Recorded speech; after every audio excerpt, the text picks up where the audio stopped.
just right in the morning, like a warning. Could have slept here for days. I felt your heartbeat, felt your mouth breathe.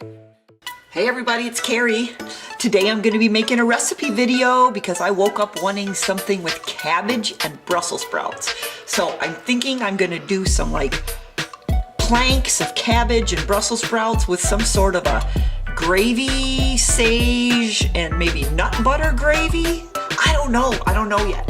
But first, I am going to make the most delicious plant-based eggnog ever. And it's not my recipe. I got it from Chef AJ, if you know who that is. But in case you didn't see her make this eggnog, I'm going to show you how to do it here. I don't know, can you see? So anyway, I've just got some almond milk here. Any kind of plant-based milk. I actually really like rice milk the best, but I don't have any rice milk. So I'm just going to, I just put it in the cup so I know how much I need. Anyway, now it's going into the NutriBullet. So I got however much plant-based milk you want. I'm gonna put in a little zhuzh of vanilla. I don't know how much, maybe that's about a half teaspoon. I got some nutmeg here. Sprinkle, sprinkle. There's no measurements here. I'm just sprinkling. Gonna sprinkle some pumpkin pie spice. I love pumpkin pie spice, so we're gonna sprinkle kind of a lot of that. Now this is my favorite sweetener that I've been using lately. I really like this stevia sweetener. What else does it have in it? Erythritol. So anyway, so I'm gonna put in, I want it pretty sweet, so I'm gonna probably put in 2 teaspoons of this.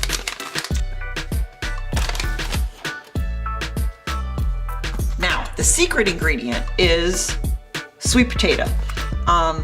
So yesterday I cooked up a couple different kinds. This is the one that makes the best eggnog. This is a Japanese sweet potato.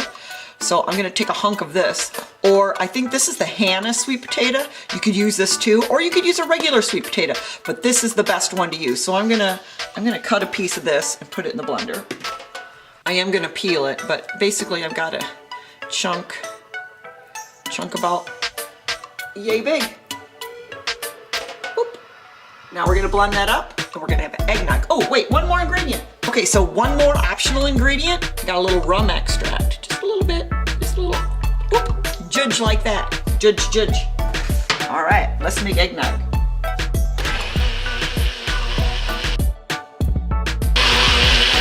It smells delightful. All right, oh, this is delicious. Whoop.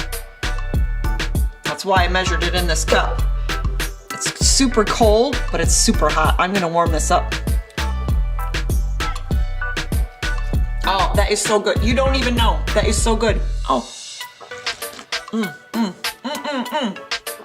Okay, so I'm gonna warm that up. Have me some hot eggnog, and then I'm gonna figure out what I'm gonna do with some cabbage.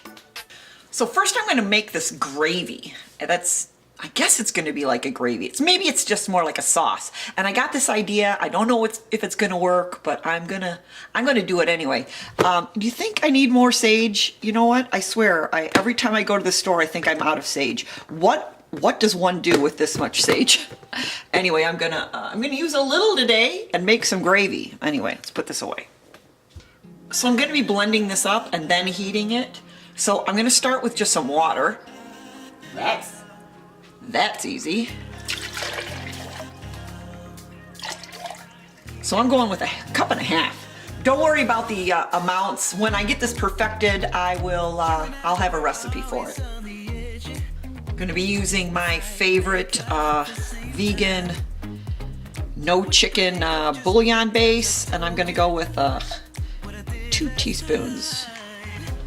2 teaspoons of that, I think. Now I'm going in with my all-time favorite ingredient ever, this no sugar added sunflower butter.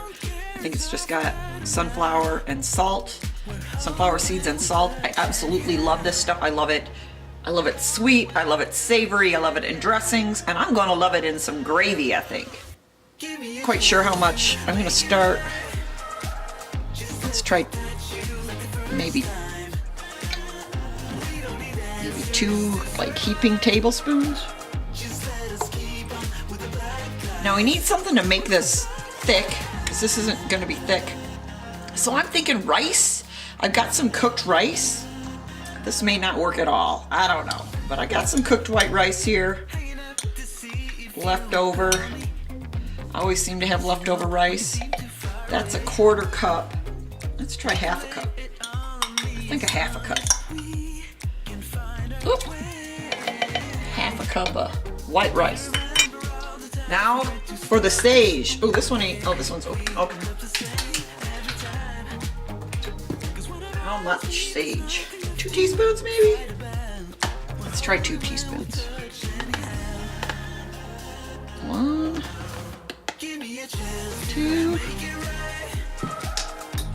All right, let's blend this up and see what we get.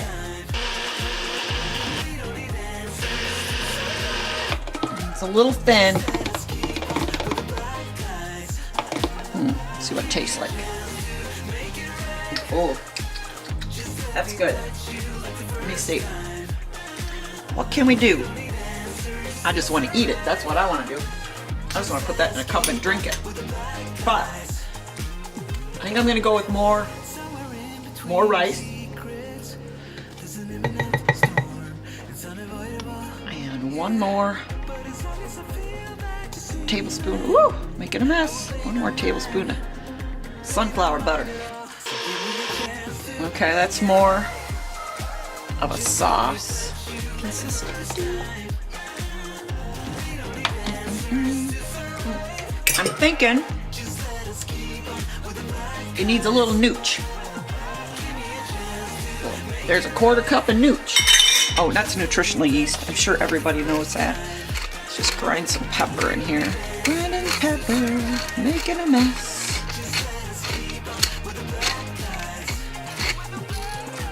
Pepper? I don't know. What do you think? A pinch of salt? Why not? Pinch of salt. All right, that's good.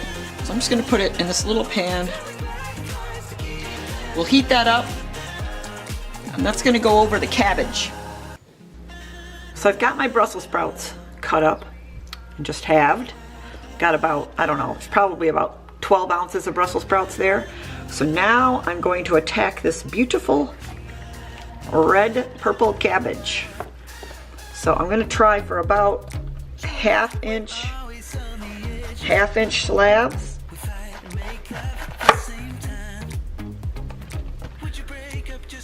Maybe thicker than that.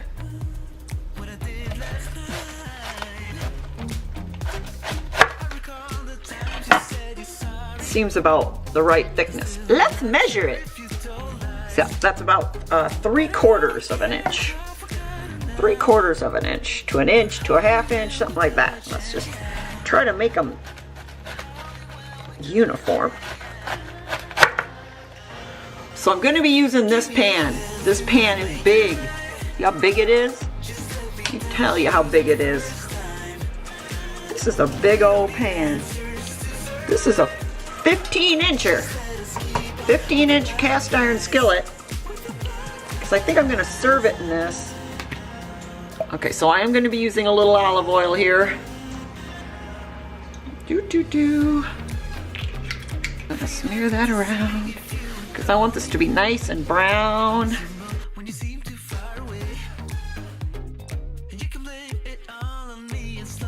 Alright, so that's how I got it arranged. I'm going to drizzle a little more olive oil on top. I'm going to put these other ones, I've got 3 more of these little pieces in another little pan. And I'm just going to go with salt and pepper. I'm going to put this in a 400-degree oven. I'm going to check it after about 15 minutes. It'll probably take maybe 25. I think at some point I'm going to put a few little cherry tomatoes down in there for some color. And yep, I'll show you what it looks like.